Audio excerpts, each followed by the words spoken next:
तो ये सिर्फ डेवलपमेंट वर्सेस नेचर की बात नहीं है, ये भारत के फ्यूचर के बारे में बात है।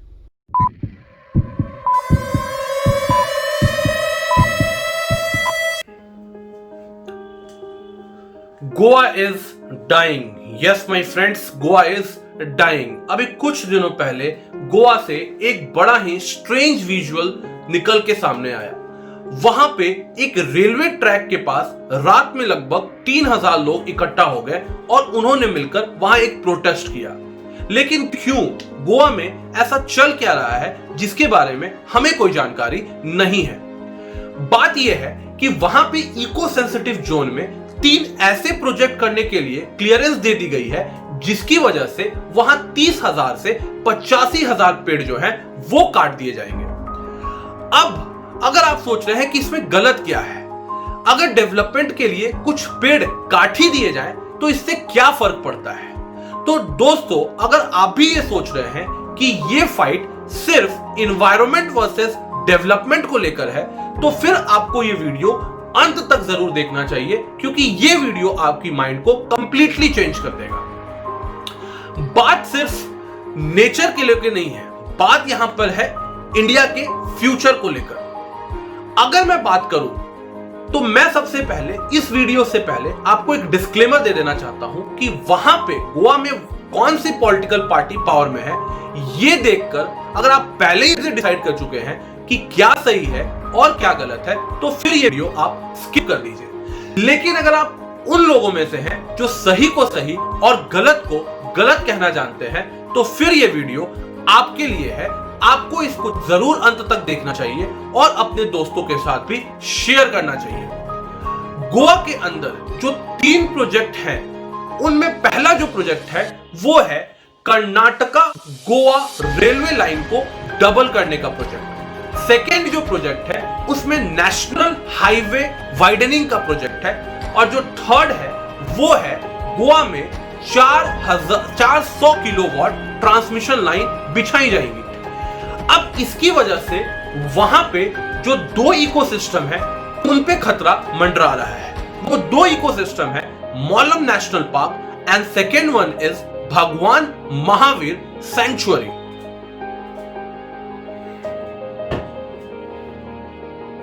अब इस प्रोजेक्ट को लेकर गवर्नमेंट से हमारे कुछ क्वेश्चंस हैं। नंबर 1, क्या ये जो डेवलपमेंट प्रोजेक्ट है ये सिर्फ इसलिए किए जा रहे हैं ताकि कोल से पैसे बनाए जा सके? क्योंकि कुछ लोगों का मानना है कि ये जो डेवलपमेंट प्रोजेक्ट है ये सिर्फ इसलिए किए जा रहे हैं ताकि गोवा को एक कोल ट्रांसपोर्ट हब में कन्वर्ट किया जा सके। ये जो रेलवे लाइन की डबल करने की बात कही गई है, ये इसलिए किया जा रहा है ताकि गोवा के मोर्मुगांव पोर्ट से जो इंपोर्टेड कोल है उनको आसानी से ट्रांसपोर्ट किया जा सके नॉर्थ कर्नाटका के स्टील एंड पावर प्लांट तक। लेकिन गवर्नमेंट इस बात को डिनाई कर रही है। अगर हम बात करते हैं कोल और गोवा के रिलेशनशिप को लेकर, तो ये अभी बहुत ही डार्क रहा है। गोवा में जो इंपोर्ट होता है कोल का, तो वहां से प्राइवेट कंपनियां 25,000 मिलियन टन कोल इंपोर्ट करती है।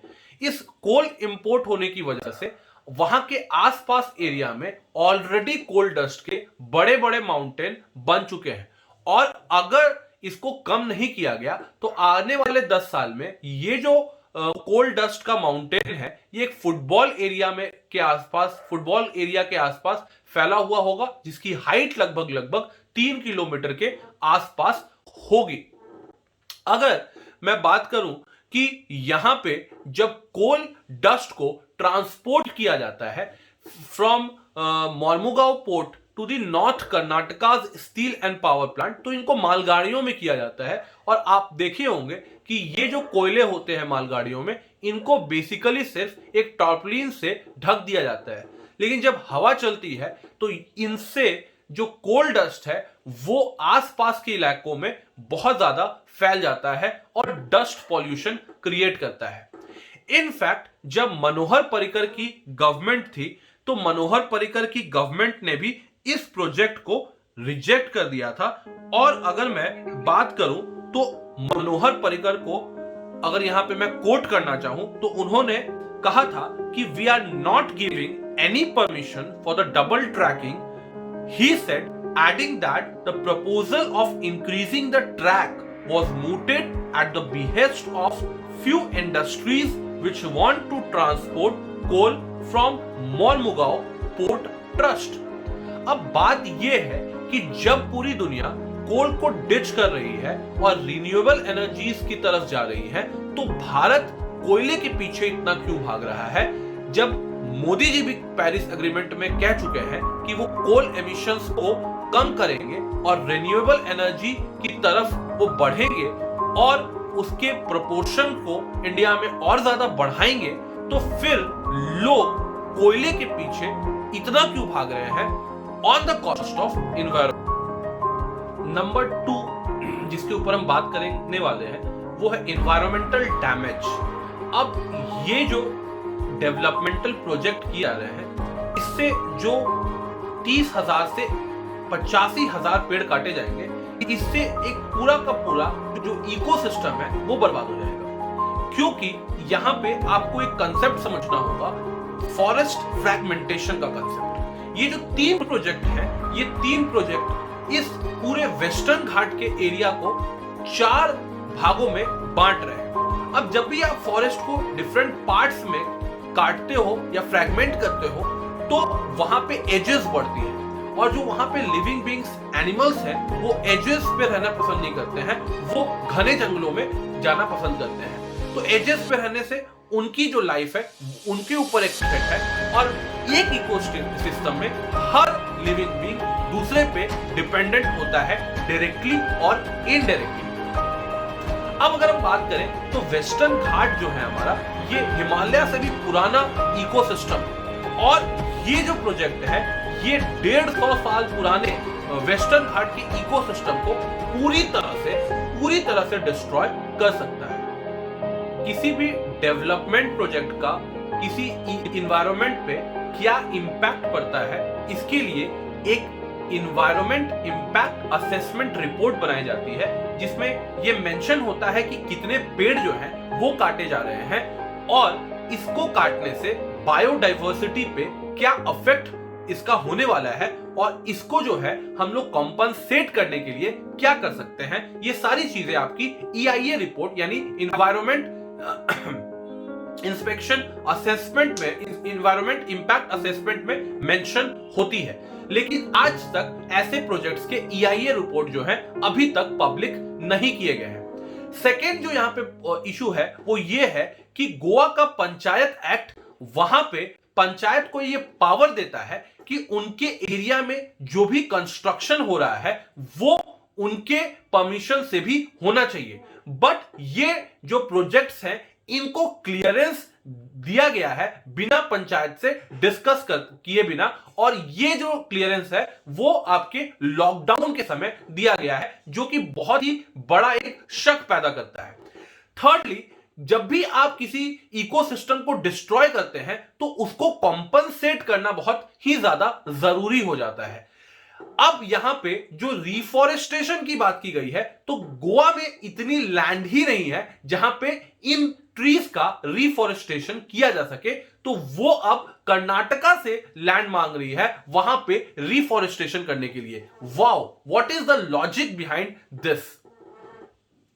नंबर थर्ड जो हमारा कंसर्न है, तीसरा जो हमारा कंसर्न है वो लॉस ऑफ लाइवलीहुड को लेकर है. अब आप सोचेंगे कि इस प्रोजेक्ट से किसकी लाइफ जाने वाली है, तो अभी मैं इस लाइफ के थ्रेट पे नहीं बात कर रहा हूं, ये फ्यूचर में जाके आपके लाइफ को के लिए एक थ्रेट पैदा कर सकती है. अगर मैं सिर्फ स्टेट गवर्नमेंट ऑफ गोवा की एक रिपोर्ट के बारे में चर्चा करूं तो वहां पे उन्होंने अपने रिपोर्ट में यह माना है कि 2050 तक गोवा में जो टेम्परेचर है उसमें 2 डिग्री राइज जो है वो आएगा, और गोवा में फ्लडिंग के चांसेस भी हैं.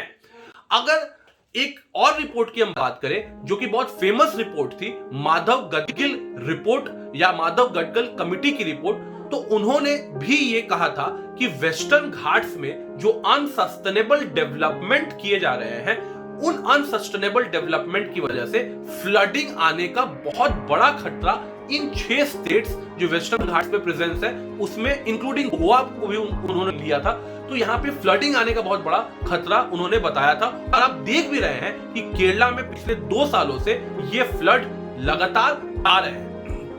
फिर अगर हम बात करते हैं कि कोरोना वायरस अगर बैट से फैला है, ठीक है, और इबोला जैसे डिजीज जो कि एनिमल से फैलते हैं, तो ये क्यों फैल रहे हैं? क्योंकि आप जो है, हम जो है, वो इनके एरियाज को इंक्रोच कर रहे हैं। ह्यूमन और एनिमल्स में इंटरैक्शंस बढ़ रहे हैं। इनके इंटरैक्शन बढ़ने की वजह से ऐसे जो डिजीज है वो भी बहुत तेजी से बढ़ रहे हैं। अब हम और आप क्या कर सकते हैं? गवर्नमेंट ऑफ गोवा के जो सीएम है वो प्रमोद सावंत जी, उनका कहना है कि इस प्रोजेक्ट के लिए जो मेजर अपोजिशन आ रही है वो मेजर अपोजिशन अब्रॉड से आ रही है। प्रकाश जावड़ेकर जी का कहना है कि अगर मॉलेम के लोकल लोग उनको एक पिटीशन भेजते हैं तो वो मॉलेम को स्टडी करेंगे। आप और हम जो कि अपने व्लॉग्स के लिए गोवा में जाते हैं, वहां के वीडियो शेयर करते हैं ताकि हमें लाइक्स मिल जाए, ठीक है, हमें सब्सक्राइबर्स मिल जाए, ठीक है, तो हमारी जो रिस्पॉन्सिबिलिटी है वो ये है कि हमें गोवा की जो इकोलॉजिकल सिस्टम है, गोवा की जो नेचर है, उसको प्रोटेक्ट करने के लिए कुछ करना चाहिए। नहीं तो वो दिन दूर नहीं जब गोवा जो है सिर्फ बीचेस, दारू और ड्रग्स के लिए जाना जाएगा, क्योंकि हमें पता है कि इनके अलावा गोवा जो है अपने नेचर, अपने हैबिटेट, अपने वाइल्ड हैबिटेट, अपने इकोसिस्टम के लिए भी बहुत ज्यादा फेमस है। तो अगर ये प्रोजेक्ट जो है किया जाता है तो इससे जो है वहां की जो इकोसिस्टम है कंप्लीटली डिस्ट्रॉय हो जाएगी and then Goa will only known for it beach, drugs and daru. Thank you for watching my video. If you have liked my video, my content, then please share it. Please tweet this video to Prakash Javadekar, to Pramod Sawant, and aware every people about this situation, because हमारी जो main stream media है वो ऐसे कोई भी news आपके तक नहीं पहुंचने देती है। Thanks a lot for watching this